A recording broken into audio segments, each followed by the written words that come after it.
Boom, what's up everyone? Welcome to Simulation. I'm your host, Alan Sakyan.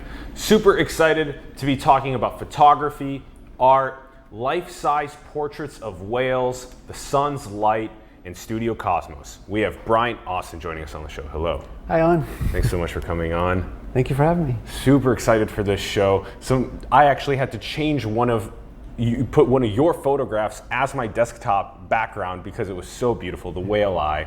I'm so excited to be talking about all of this with you today. For those who don't know, Bryant Austin's background, he's a photographer, mostly known for making life-size portraits of whales and exploring the sun's light in ways that reveal the cosmos around and within us. And you can find the links in the bio to studiocosmos.com, as well as Bryant's book, Beautiful Whale, and his Instagram. All right, Bryant, let's start things off with one of our favorite questions to ask our guests. What are your thoughts on the direction of our world? Well, I mean, gosh, our direction is unsustainable. We're a tool-making species, so we're doing all kinds of amazing things. But the short answer is I don't know. But this probably happens elsewhere in the universe. And I think of the oaks I photograph. They release 10,000 acorns, and maybe one becomes a tree. Maybe there's 10,000 acorns in the universe, and only one becomes a self-sustaining, conscious form of life that goes out into the universe and to understand itself. So I don't know. It's a big experiment. It doesn't look good. It doesn't look like we may be that acorn. I hope so. And we're in a huge, crazy transitional time right now. So we'll see. And there's a big difference between being out in the middle of the ocean with whales and feeling the sustainability, or like in the redwoods, versus being in a metropolis and seeing garbage on the streets and all this type of stuff. So, and wealth inequality, these types of things. Oh, absolutely. So what do you think would be maybe a strategy for sustainability that you think could, really help us out? Well, we have to change our values. Like right now, you think about this concept of an economy. It takes care of our short-term survival, and we focus on our short-term survival at all income levels. And whether it's a corporate empire, we're always thinking of our economic survival, and that's a short-term strategy. Ecological is a long-term strategy, and we just don't think about it. So we have to transcend that, and we can either go back, which I don't think will happen, and so we're just gonna have to get. The technology is going to have to get better. We're going to have to get more efficient. We've got to move away from all the models we're seeing right now. Things being centralized and scaling up to insane levels. It's highly inefficient. It's disempowering. I mean, gosh, I could spend an hour on that with you. Yeah, I like the phrase you prioritize ecology over economics in a way that's sustainable, and because do you think that the majority of the ailments that we have in our civilization is because of our disconnection from source, from nature? That's a big part of it. Well, yeah, absolutely.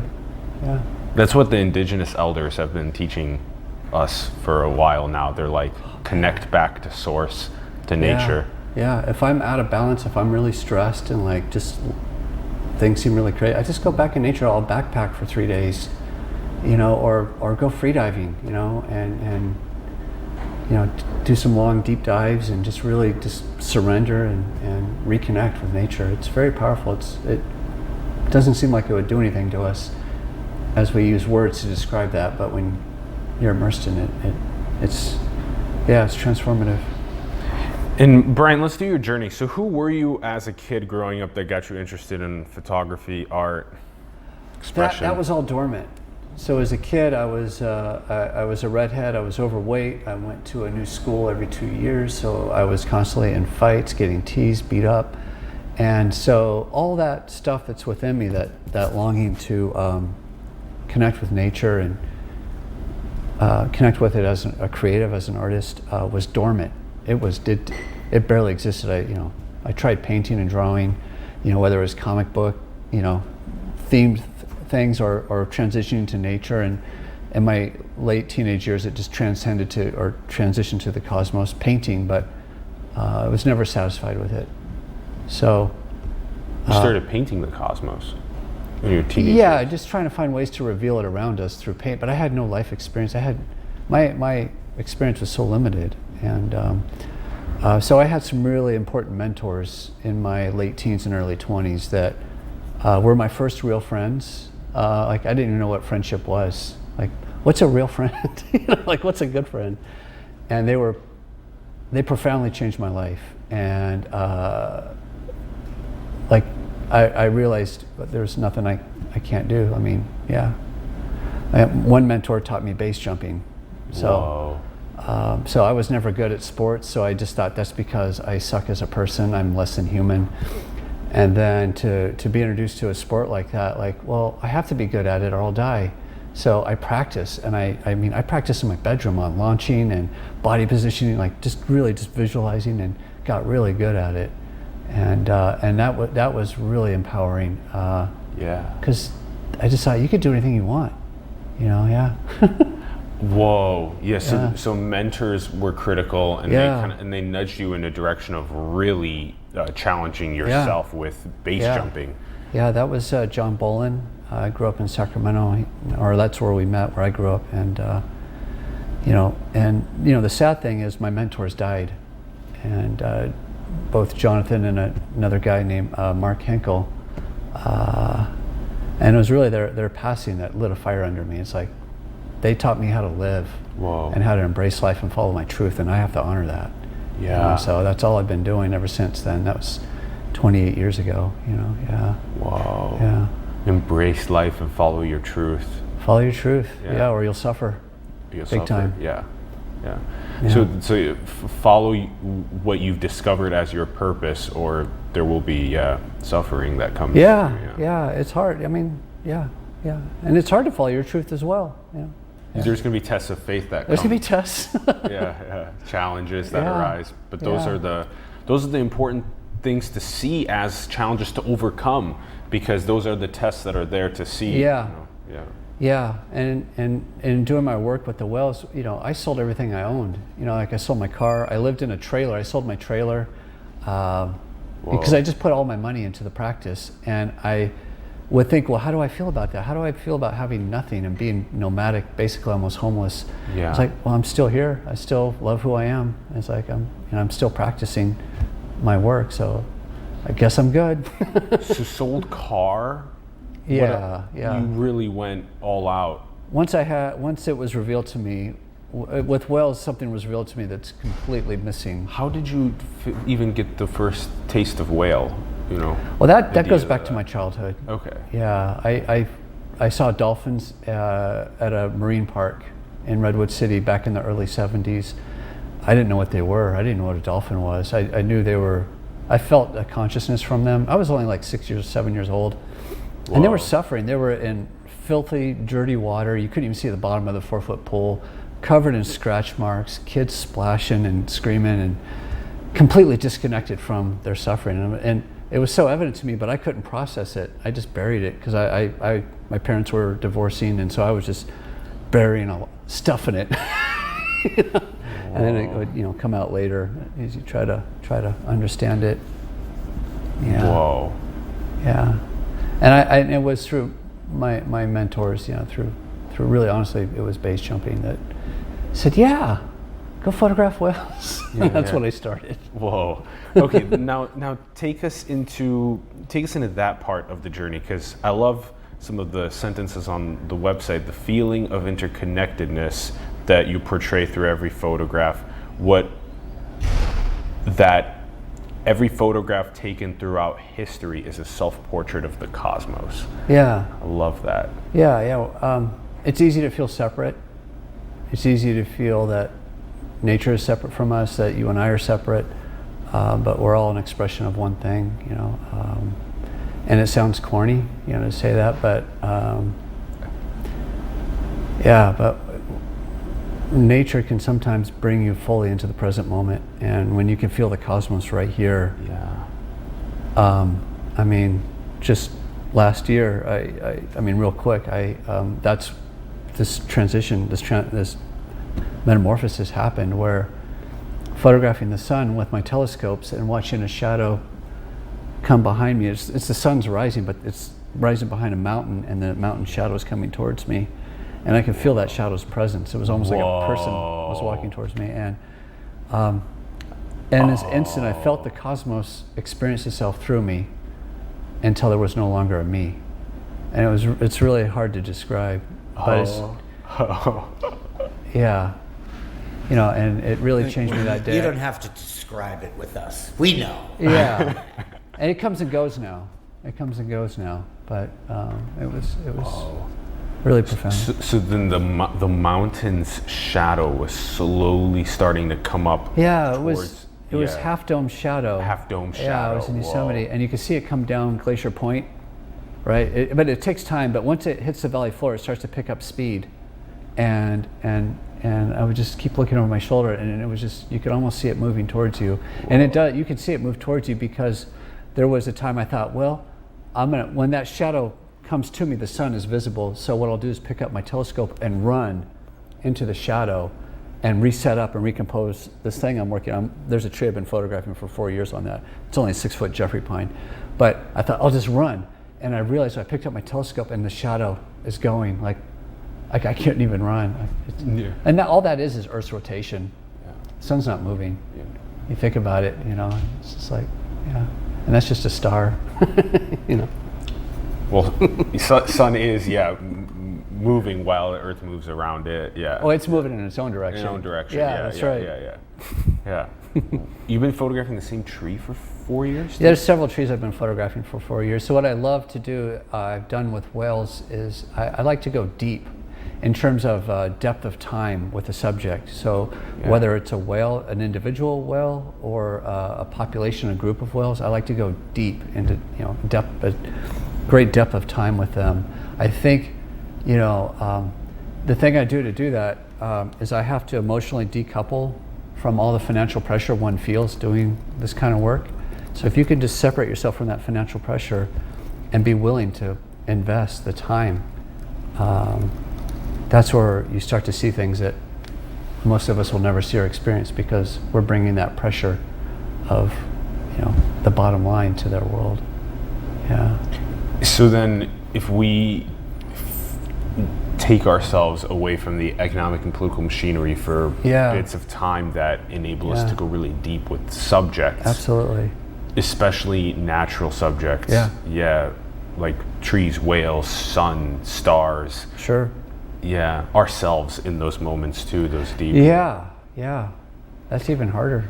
Yeah. Is it pretty clear to you that we come from creation, that we're all one expression? Yeah, I mean, you know, not all the time, but like I have moments where it's so obvious to me, but like, you know, it comes and goes. It comes and goes. It's for really me too, hard, to keep it all the time. It's elusive, yeah. But it's like, oh yeah, you know. Yeah, you said it was having the cosmos right here, and I love that. Yeah, you know, and it's yeah. So then it started in 2004, and it went for about 2006 was the first life-size composite. That was my first portrait. The first portrait of the whale. Okay. Yeah.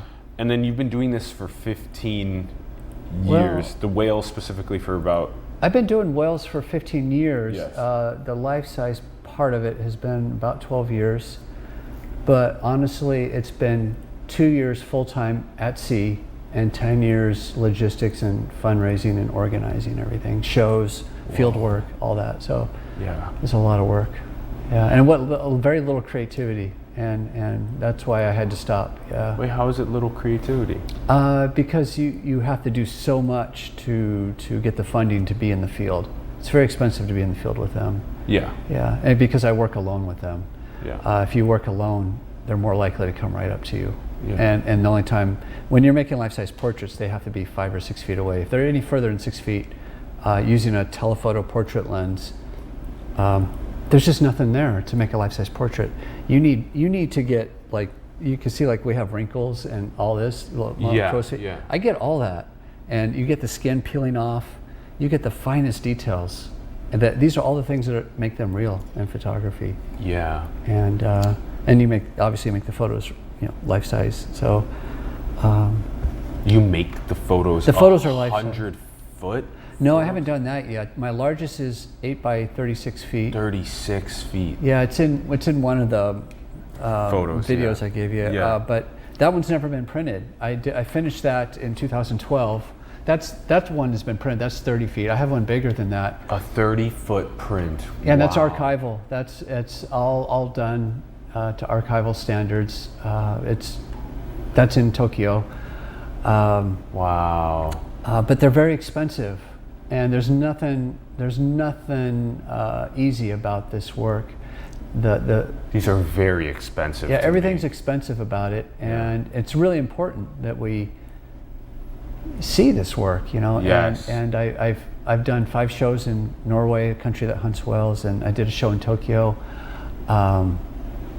That's some detail of one of my portraits. Yeah, you know, and I wanted to show the work in countries that hunt whales, not to end whaling, but just to see how people respond. And I thought if I could move people in these countries where the issue is so polarized that we're just like numb to it, that there might be hope that it could be influential in other countries. Because it's not whaling that's doing them in, it's our lifestyle. All of our lifestyles are basically doing the oceans in and whales, you know.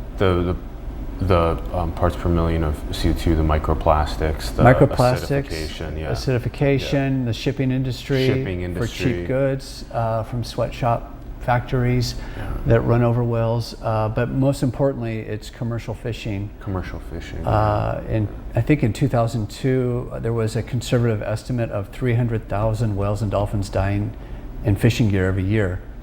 And it's probably a lot more than that. And that, you know, and yeah, so yeah. And then some of the things that I'm noticing is that, you know, you even capture some of the sun's light on the ocean surface that is then being displayed on the whale itself. Yeah, I love that. That is gorgeous. At first I wanted overcast because then it's even. And I thought, because these are all stitched together, there are probably 20 photographs in this large composite. Yeah. And I thought, how am I going to blend them together and not look weird? But I found they blend together beautifully. They do, yeah. Yeah, it's really, because you're using like brushstroke gestures to get rid of the hard edges of the photographs as you align them, and then you just start to remove more to blend the light. Mm-hmm. And what's been wonderful for me too is now working with the sun for the last 4 years, and honestly, just you know, that transformation I shared earlier, it's really opened me up to the infinite nature of sunlight and its lightfall on Earth. Yes. And seeing it fall on this whale right here, like back then, this was 2011, I wasn't really paying attention to that. Now it's just like, oh my God, it's just wide open. Yeah. That you could do just so much with that. And so that's one of the reasons I'm really inspired to go back this winter. Wow. This was like 10 feet away from you, 20 feet away from you? Oh, no, maybe 6 feet. 6 feet. Yeah, this was actually too far away. When I made some photos during this event, but she was too far away. She got really close here. How do you know it's a female? I photograph their genital slit, so if it's a male, it's just one slit, and if it's a female, it has 2 memory slits on either side. 2 memory slits. Of the genital slit, yeah. So she's checking me out. So they're nervous too. So you can see her open her mouth. That's a threat display. So she's just trying to intimidate me, which it works. It works, yeah. Of course it works, yeah. So even there, I'm too far away, but I will not close the distance. She has to do that. She has to close the distance, yeah, exactly. Yeah, as enticing as that is, because if I close the distance, she may leave. She may leave. And be like, oh, this is what he's all about, and never come back. You know? Exactly. Especially since it's likely that they've been communicating about how some of their, some members of their species have potentially been dying due to the human, related. Yeah. Because this is incredible. Wow.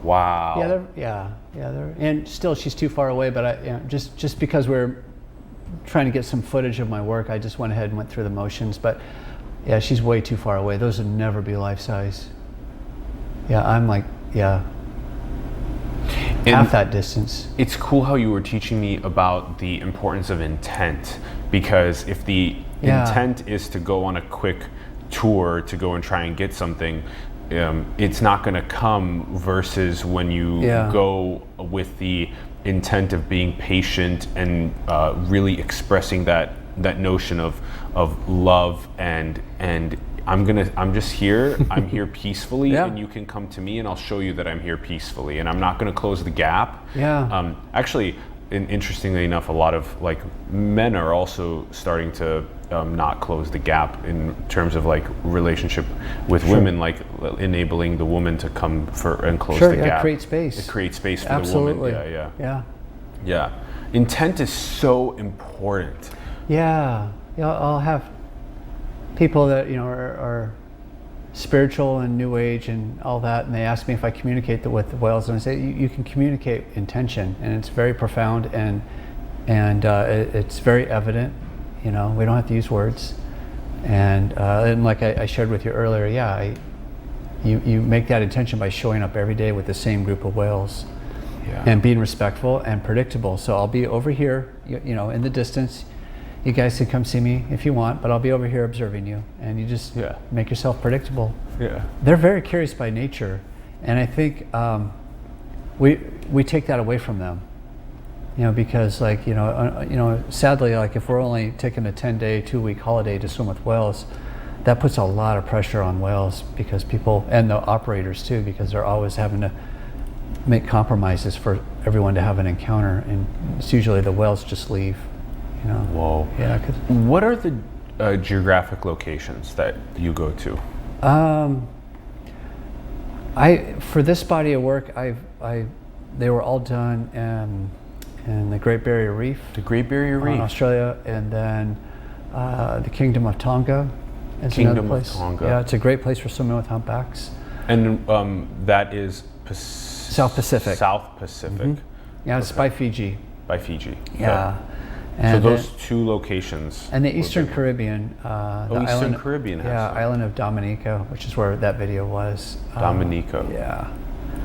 And so then are you going out in a boat that has like a bed in it, and then you're kind of just sleeping? Sometimes. Sleeping in the bed and waking up and then just those are the best, but those are really expensive. Yeah. I usually get a small boat, and I sleep on shore. It's more economical. Oh, and then you go out every day? Every day in a small boat, yeah. And if I do that, I could stay out sometimes for 3 months. But if I'm on a liveaboard, it's generally just a couple weeks, and that's really expensive. Oh, why? Because I have to solo charter it. Solar charge? Solo. Oh, solo charge. Charter. Yeah, so I have to book the boat for myself. Because it's even scientifically proven that if you have more than one person in the water with whales, with minke whales in particular, they won't come as close. Yeah. So you have to be alone. Yeah. And so that it makes sense then to be on. So how long does it take you to get from shore to the location every day? Oh, I mean, sometimes we can leave shore and find whales within 2 minutes, and they're in 20 feet of water. Whoa. You'll have a humpback whale with 15-foot pectoral fins, and they're literally like in 20 feet of water, and they're pushing off the bottom and walking around. Sometimes it takes an hour and a half to go further out and find them. But I prefer shallow water just as a photographer and a creative, because there's much more you can do with light and shadow in shallow water. Oh, yeah. And lights bouncing back off of the. Yeah, and you get their shadows. I love exploring that. Yeah. But also it's safer too, because whales, like especially mother-calf pairs, the moms love shallow water because it's easier to protect the calf from predators and other males. Males are kind of, bullies. Okay, so there is these are at the top of the food chain though, right? The toothed whales are at the top of the food chain, in particular killer whales. Yeah. And sperm whales, they're pretty high up. Okay. Yeah. But their calves can be hunted by like sharks? They have to protect them. Yeah, I mean sharks, killer whales. I'm not sure. Okay. I don't. And these whales eat phytoplankton, right? No, the baleen whales, like humpbacks, will eat plankton and krill. I think they just eat krill, and anchovies and small krill, fish. anchovies, plankton. Okay. Yeah, I don't know if they eat plankton. Okay. Yeah, but these guys eat squid. Squid. Yeah. Whoa. And they'll dive down to 1,000 feet or more, and they could be down for 45 minutes, around that time. Finding squid. Yeah. Wait, so but 1,000 meters, you said? Or 1,000 feet. They could go Okay. to, the deepest they've ever found a sperm whale was 10,000 feet, and it was entangled in communication cable. It died. That was many decades ago. Wow. Yeah. And they're usually found anywhere from surface to about 1,000 feet is their normal For that area. residing. Yeah. Okay. Yeah, excuse me. Yeah. Okay. And then can we look at the whale eye, Ronnie? Can we? Oh, yeah, there's There's one. a few of them. Oh, perfect. Yeah. Yeah. Perfect. So we were talking about liveaboards. Well, this was a liveaboard on the Great Barrier Reef. It was by chance this boat was going somewhere. They had a few days to kill, so I chartered them for 5 days at a discount. I was really grateful for that. We dropped anchor like 7 miles offshore, and that whale that you just saw with the eye, she showed up every day, and I would spend maybe 6 to 8 hours a day with her, and this is really close. This is probably 4 feet, and she's the one that's in that big photo. That's the 30-foot photo that was on display in Tokyo. Wow. I probably spent 40 hours with her, and the photo that's on your wallpaper or on your desktop. Yeah. This is her left eye. The one you have on your Is the right eye. Is the right eye. Wow. And the thing about that photo, I took it at 8 o'clock in the morning. I was waiting to be transferred to another boat, and she was swimming around the stern.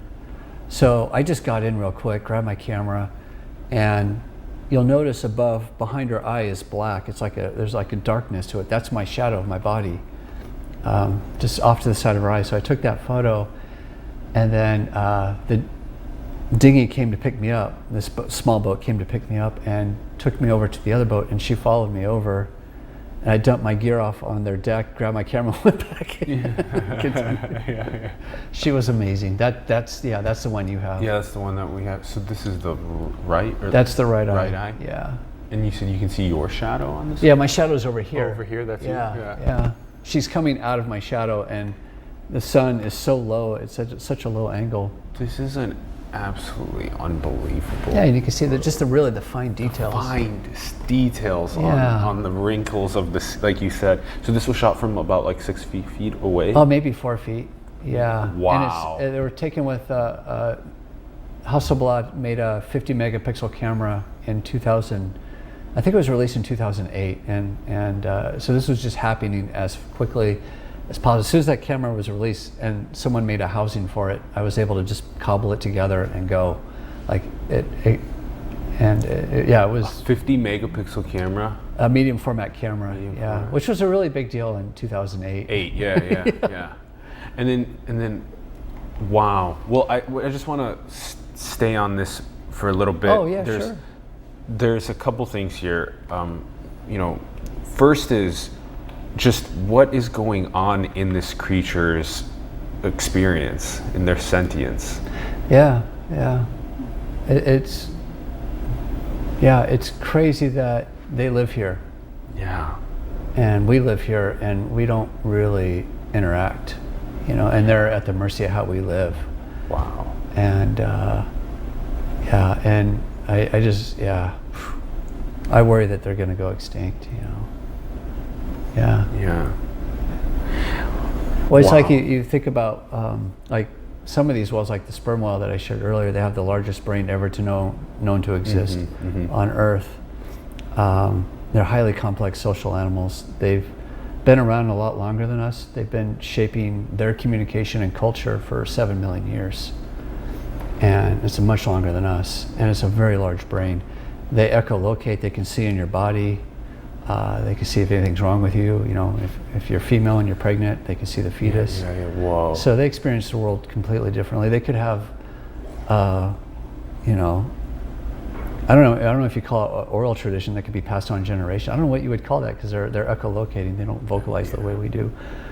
But that's something that we may lose in our lifetime, and we'll never know what we've lost. The tools may emerge to allow us to understand them, to measure their intelligence, to understand their culture and how they communicate. But it may be too late. Like, we may just lose that before we can understand them, and lose 7 million years of that culture. we'll lose a big part of ourselves, you know? Yeah. Yeah.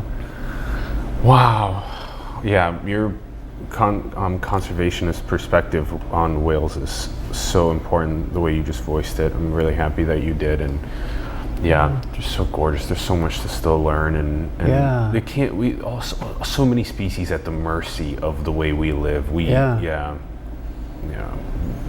We got to prioritize our ecology, our conscious living with nature.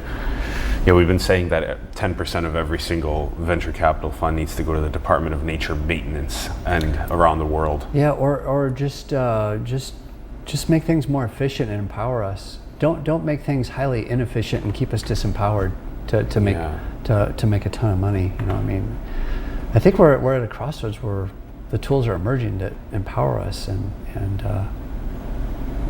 things don't have to be centralized, and there don't have to be all these artificial dependencies. You know, We have to be optimistic. yeah, We have to have hope.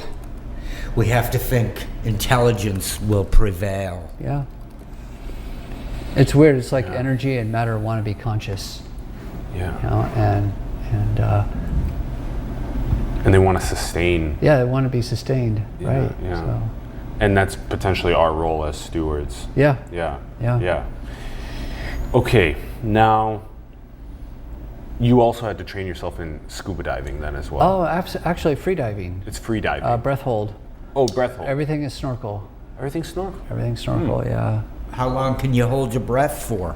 The longest I've held my breath is 5 minutes. Wow. And Whoa. no, it's no big deal. However long, if you laid on the couch and try to hold your breath as long as you could. You could probably do 2 minutes. Yeah, if you could do 2 minutes. Yeah, you could do 2 minutes. You practice a little bit and you can do 2 minutes. I could. One of my friends could train you. They're a certified instructor. In a weekend, you'll double your breath hold time. So you could technically hold your breath for 4 minutes after a weekend. That's pretty cool. Yeah, it's our bodies are built for it. It's in our for it. DNA. Yeah. Free diving.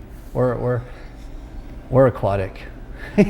Yeah, until I can just genetically engineer gills onto myself. Yeah. You're all set.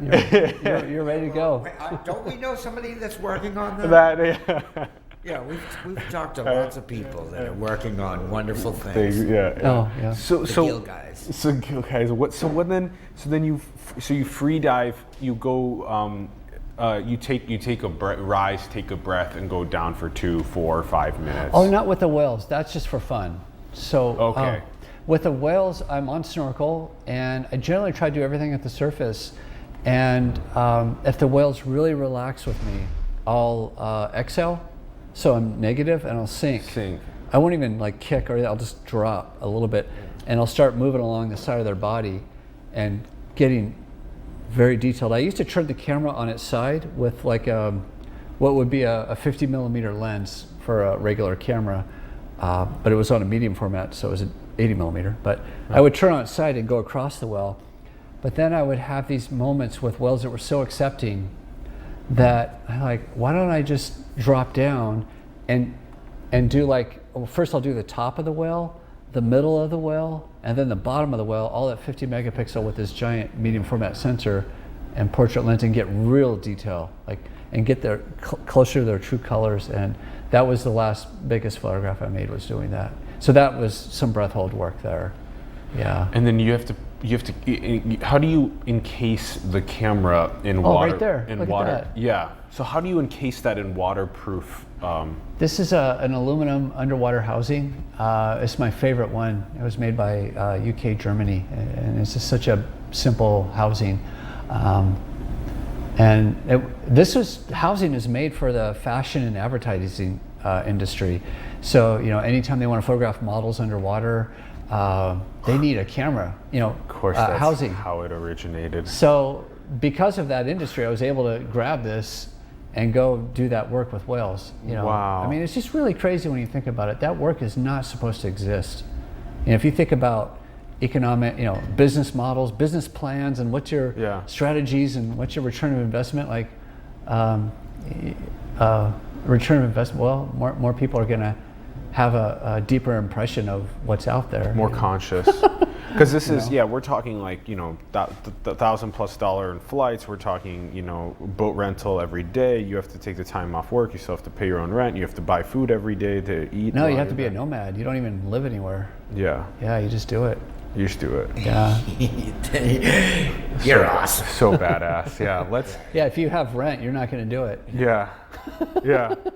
And then what happened until 2015 with your father and the near-death experiences you had? Oh, yeah. So, up until 2015, I had spent 3 years full-time just raising money to get back in the field with whales, to print and mount my largest photograph. Like a photograph that's 8 by 36 feet is like $70,000 to finish to museum standards. So it's a big responsibility to make something like that. So I never could. And I just thought, that was bothering me. And I just came back from my last museum show in Australia and went freediving. I was training in Hawaii to go back in the field.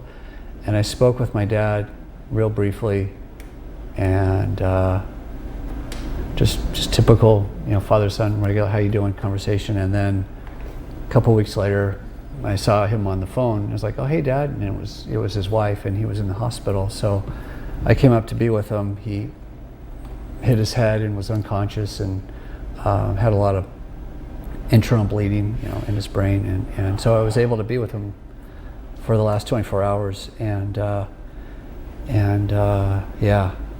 then a couple weeks later, maybe a month later, I had a severe reaction to a medication for myself, and that had me hospitalized, and I was just laying in the hospital bed, just thinking, what am I doing? Like, just trying, just doing office work and just trying to fundraise. And I'm a creative. Like, I want to create. So, I think losing my dad, just the way I lost my mentors, just lit a fire under me. It's like, you get back and create. And even if it's just, outside your front door on your patio, learn to connect, and whales make it easy to connect to nature. They pull you out of your own head. Yeah. And you become present. You're present with them. They're no longer whales. They're amazing. They're otherworldly when they look at you like that. Yeah. But if we can learn to feel that same presence from a tree, from a flower, from something growing out of the asphalt, you can feel that same presence, and you can feel it from a shadow from the sun as you watch it move. And so anyway, that's when I made the decision just to create every day. With whatever tools I have, and it started with the sun. Yeah, so now take us along the journey to the sun. Yeah, I wouldn't even know where to begin. It goes back to my childhood. The paintings I made, like this one. I don't know if you can see it. If we could zoom out, the timing of your slides are so weird. Whoa! I painted this as a child and into my 20s. You painted this as a child? Wow. With watercolors, I would paint. This is a whale right here, and there's the sun, obviously. So I was like, I had a telescope, and I thought, it was given to me by my in-laws to photograph Venus when it transited the sun in 2013. I never did anything with it, and dusted it off, and just started using telescopes again and photographing the sun. And so I tried to make that photograph, and I failed, but then I had this telescope, and I thought, well, what else could I do? And I just started, allowing myself to be a child again, and not worry about being original, appealing to any markets, or just whatever. It's just like, I think there's something very universal about all of us. You'll see this when the moon is doing something or the sun is doing something, we like to line it up with something on Earth. I think it's an unconscious desire to want to connect with the cosmos and to something bigger than us. And I think it's innocent, and it doesn't have to be original. It's like so universal. And I started with that, with trees, like, the sun rising behind this tree and this tree. And I would photograph this tree from 7 miles away, so the sun is like, this big. It's like it would take up the whole frame, and the tree would be that big. And you would just explore that, and that's where it started. But then I started to notice how the light would work. Yeah. This is a photo that took 45 days to make. So the sun would rise here, as we approach the winter solstice, the sun is moving each day. Yeah. All the way to here. It was cloudy over here, but it lights up, and I just let it paint light every day. Yeah, this is not a one day. It's not one this day. This is a 45 days. It's roughly 45 days, yeah. So I started 4 weeks before the winter solstice, and on the cloudy days, I tried to pick those up after the winter solstice. So I'd go out on the days I missed. So I know exactly what degree the sun rose at 71.2 degrees. So I'll just go out, which that's a wrong degree for the winter, and I would just pick it up on that day. Whoa. Yeah. You started connecting to the light, and also to into the void. Like you think connecting to shadows. Yeah. What is a shadow? A shadow. It reminds us of the void, right? It's shadow is the universe. It's like you're blocking sunlight. Yeah. Void is the default. Void is the default. Nothingness is the default, and when you can make a shadow, it's like it's reminding you of the nothingness that's most of the universe. Yeah. And how special the somethingness is. Yeah. So that's the tree I was telling you about on Half Dome. So I was waiting for the sun to rise. That's the sun. There's sunspots, so that's the tree I've been photographing for 4 years. But this is when that shadow cast would happen, and yeah. And then the I love how you talk about the void and the nothingness is so prevalent, and then the somethingness is so there's so little of it, and that's right here. Such an oasis. It's an oasis. It's crazy, yeah. And to view it that way. Yeah. And to take care of it. The sun itself, if we just quickly go back to the previous image, Ron, so are we seeing, so this is using infrared photography? I sometimes use infrared. I either use infrared or monochrome, but or monochrome. And yeah. is that just how do you add that to a camera? Oh, for infrared, you can send out your camera for an infrared conversion. Whoa. Yeah, there's a company I use called LifePixel, and they do great conversions. Yeah. I use deep infrared. So what deep infrared does, it catches the wavelength of light. I think is it 850 nanometers wavelength, and so it turns the sky black. So whoa. Our beautiful blue sky. That's one of the things that reinforces separateness. This feeling that we're separate from the universe, from the cosmos. It's such a beautiful illusion, And then when you have the infrared, it does the same thing with shadows. It makes the shadows darker, I think. And when you could blend the nothingness up here, and pull back the curtain of our atmosphere in the daytime hours, and then connect it with the shadow here on Earth, and then have something illuminated. Yeah. I may have some photographs like Got that. it. Here. The nothingness in the cosmos, and then the shadow on the planet of the night, and then the sun rising. Yeah. Yeah. And like or setting. Yeah. What's nice about this too is like, you could buy all the equipment in the world you want, spend all the money you want, but sometimes you need filters that come from nature. So this is very high, thin clouds that scatters light, so it creates the silhouette. And otherwise, if it was a blue sky, the whole scene would be black. You would just see from here to here. That's all you would see. Oh. So it's. And Ron, will you zoom on the edge of the sun near the I'll try. Yeah. I'm still practicing this. Yeah, I want to. The edges do fall apart because they get better at higher elevations, especially if you image them over or photograph them over water.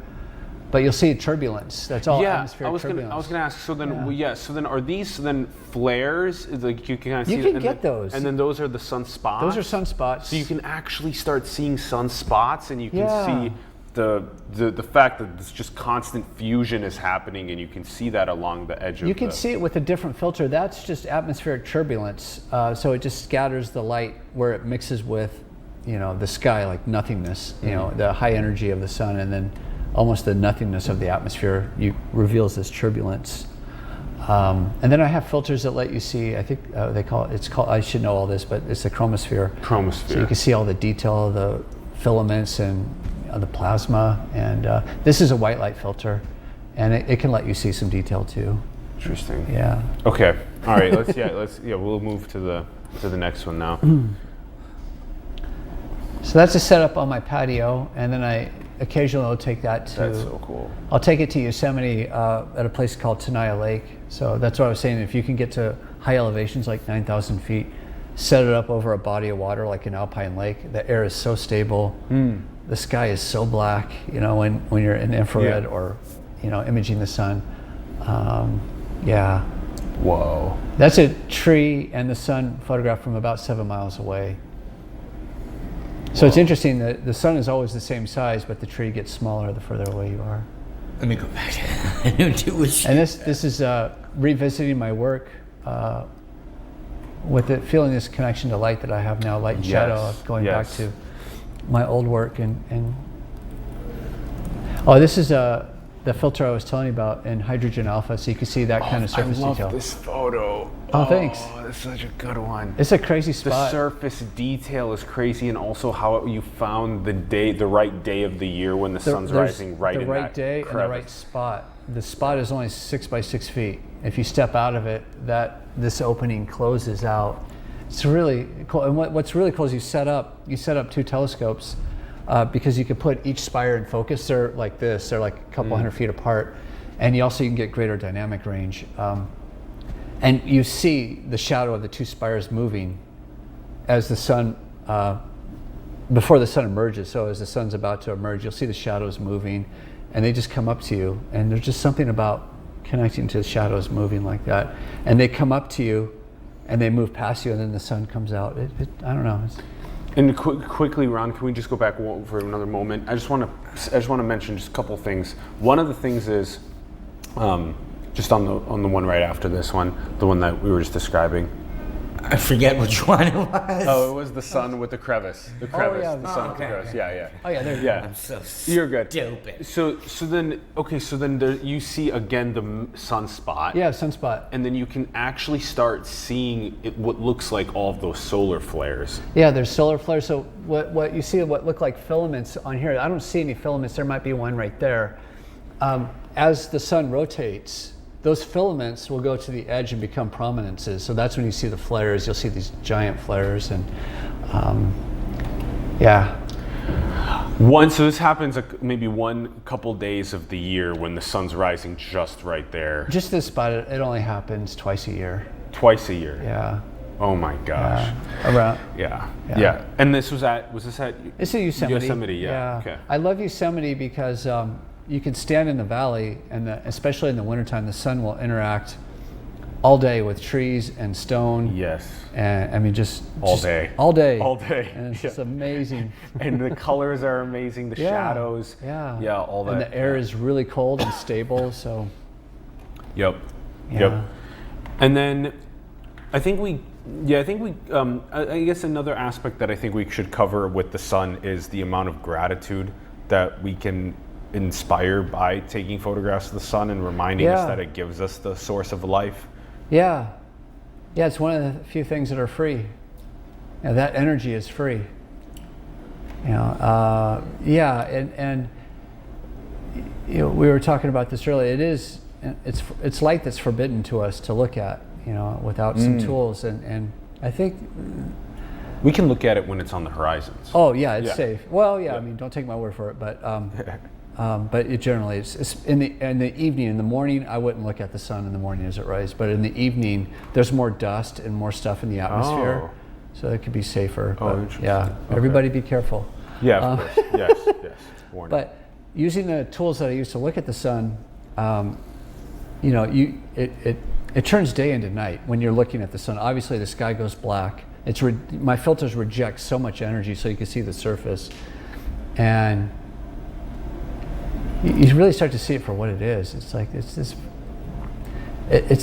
not an afterthought. It's not just this thing that rises and sets and warms us up, and I realize how it's so much in the background of our lives that we don't really even think about it. Yeah. You know, and I don't know. And how important it is. So it's been here forever, Well, helping life. Yeah. It changes you though when you can really. You don't need telescopes either. Like I tell people, like if you could just, you know, like if you want to, I don't know. I mean, just watching the shadows move. Like you could be in a room, and especially towards the end of the day, like where I live, there's an oak tree outside of my window, and I can just see the entire oak on my wall move. And if you just sit on your couch, and if you're ever in a situation where you just watch a shadow, it changes you. It's hard to believe, but just watching it move, right? And I'll be telling my wife, Cheryl, do you see that? And it's moving, and then it's gone. Yeah. You're like, whoa. Yeah. It's like where Earth is churning away. Those moments also happen when the sun shines through something that breaks it up into a prism, and then you see the rainbow, and then you're watching it, and then it's gone. And it's gone. Yeah. The rainbow is there, and then it's gone. These types of things. Okay, let's just mention this as well. I think you've had a couple times you mentioned that this disconnection from the universe is an illusion, that we need to stay closer to the source, and that we need to remind ourselves that it's constantly here with us, in front of us. What are the things that we can do in order to remind us of that more often?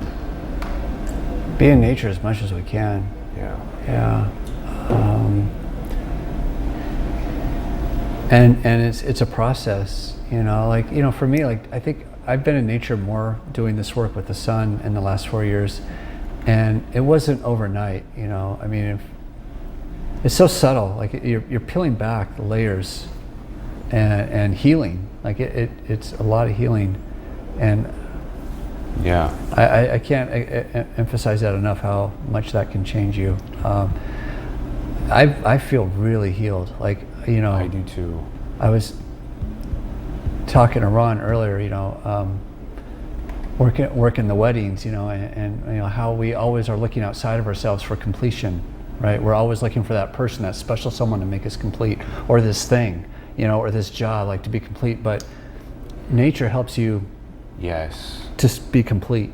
You don't need anything else. We already are complete. Yeah. We got everything we need. I think that's my takeaway. The Rolling Stones sings about it. All the crazy stuff I've done, the base jumping, where that transforms you, and being with whales, but just not even the whales haven't done that, but just being with this watching the sunlight and being in nature has taught me that. It's and I've been to therapy a lot, and it's really just the nature.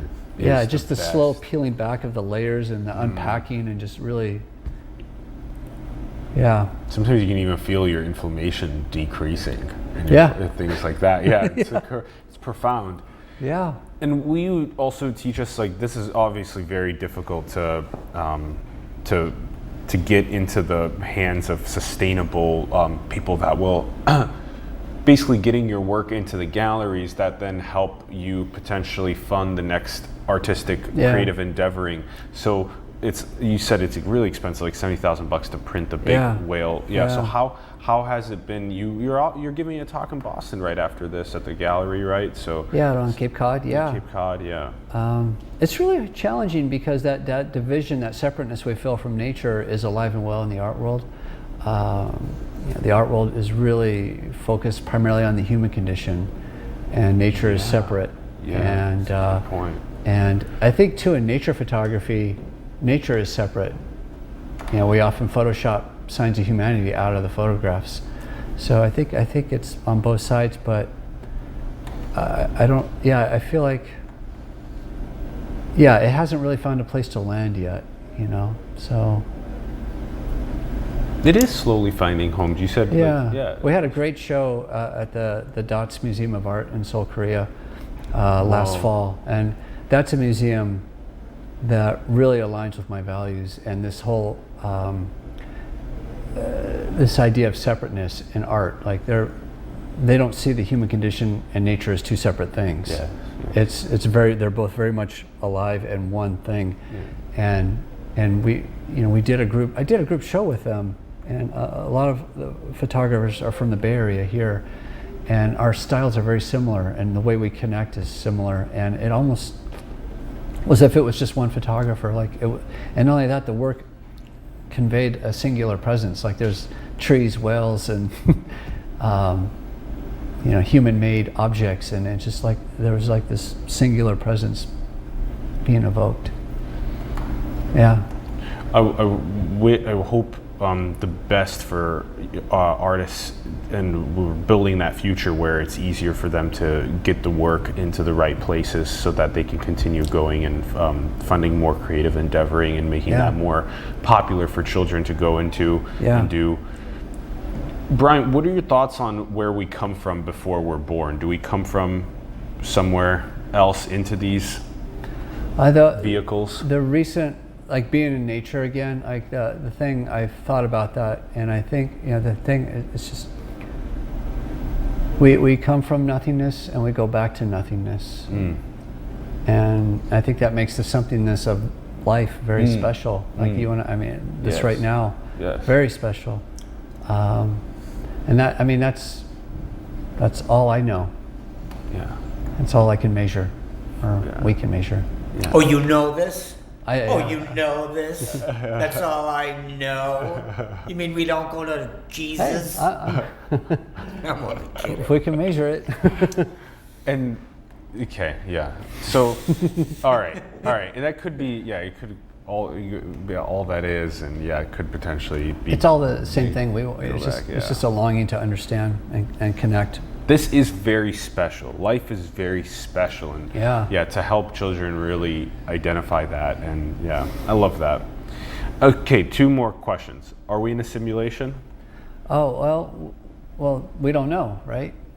And if we are in a simulation, do you want to know? Because if you are confident we are, then you could end up in jail. I don't know.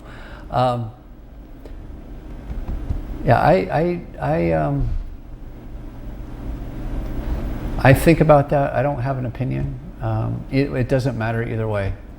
It's a good answer. And then, what do you think is the most beautiful thing in the world?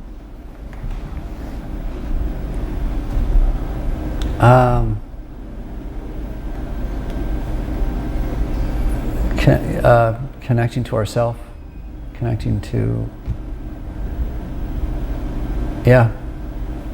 ourself, our true self, and that's the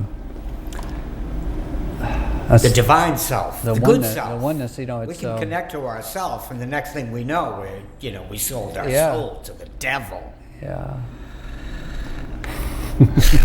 Connecting to our true self. Well, it's like when I had that experience of the cosmos experiencing itself through me, all I was just completely present. And when you're completely present, you become the self-aware cosmos. Yeah. And I don't know, to me, that's the most beautiful thing. I love that. Oof. Bryant, thank you so much for coming pleasure. on the show. This Thanks, has Alan. been so fun. We're super appreciative of your work. And I'm appreciative of your time. Yeah, thank you. Thank you everyone for tuning in. We greatly appreciate it. We'd love to hear your thoughts in the comments below on the episode. Let us know what you're thinking.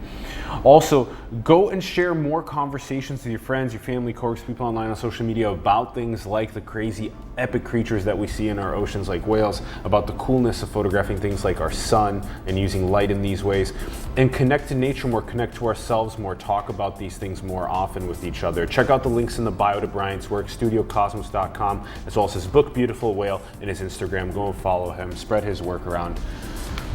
Shout out to Ron Vargas for producing and directing. Thank you very much, Ron. And support the artists, entrepreneurs, the creatives, the spiritual leaders around the world that you believe in. Support them, help them grow. Check out our links in the bio to Simulation, our Patreon, PayPal, cryptocurrency links are down there. Design cool merch and get paid. Do all that. And go and build the future, everyone. Manifest your dreams into the world. Thank you so much for tuning in. We will see you soon. Peace.